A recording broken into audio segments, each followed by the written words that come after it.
Hi, this is Frank Schaeffer. I used to be an evangelical right-wing extremist.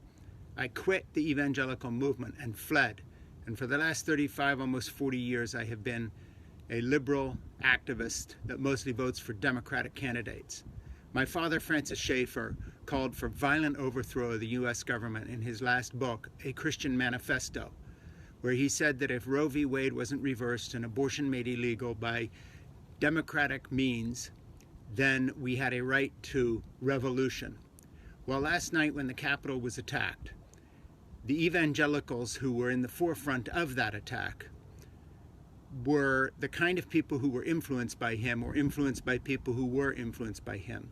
My family was responsible, and I was responsible as the nepotistic sidekick of Francis Schaeffer, along with C. Everett Koop, Ronald Reagan Surgeon General, people like Jack Kemp, the congressman and candidate for the vice presidency, who introduced me to the president, the folks that helped me like Pat Robertson and Jerry Falwell establishing the moral majority for what happened last night. Without evangelical participation, Trump would not be president. If you want to personally thank someone who made Trump president, talk to Franklin Graham of the Billy Graham Organization. Talk to Ralph Reed, the political operative who cashes in again and again in fundraisers and makes millions off his evangelical activism. America does not have a political problem. We have a religious fanaticism problem without which none of this would have happened.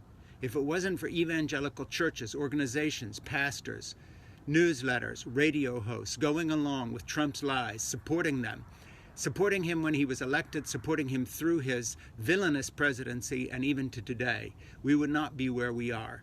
We have squeaked by the skin of our teeth of having a democracy this morning at all. We are only barely hanging on with our fingernails at this point.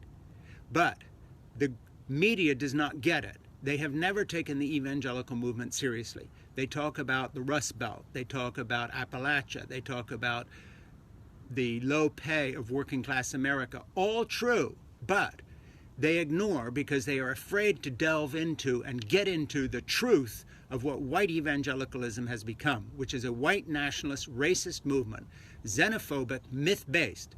The theology is a myth. The stuff evangelicals believed in did not happen. The stuff they do not believe in, science, global warming, democracy, did happen. We are now a mockery of China and Russia. We are now a mockery of dictatorships all over the world who looked at that invasion as proof that America is failing. Vladimir Putin won. We lost. Put it that way. Now today, Trump still is in office for a few more days, and he is going to continue to do incalculable damage to America. But none of this, I repeat, is possible without understanding that we have been in a war of religion where fundamentalist evangelical white Christians and their conservative Roman Catholic allies have pitted themselves against our democracy because what they really want is a theocracy. What they aim for is America to become an evangelical Christian bigoted version of Iran. I come from that background. I knew the key players in the 70s and 80s that started all this. Trump would not be where he is today without 40 years of evangelical, hate-filled, anti-American propaganda that has debased debate on race, on gender, on feminism, has gone after women and gay people, transgenders, black people. Enough is enough. And I call on the U.S. media and anyone who sees this video to spread this word. The party of theocracy is at the root of our problems. That's why they cling to their guns. That's why they arm themselves, because they want this country ruled not by democracy, but by theocrats that impose an evangelical fundamentalist / Roman Catholic vision of morality on America, on other citizens who do not buy into it. And that's why they tried to engineer and stack the courts. And that's why they listened when Trump rejected the election results and lied and said the election was stolen.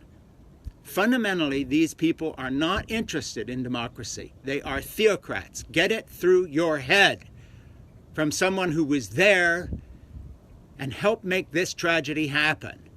Even though I was a young, stupid, greedy man who changed his mind, nevertheless I was there. It's not about politics. It's about theocracy versus democracy. Evangelicals are now the nexus of opposition to American democracy and patriotism. My name is Frank Schaeffer.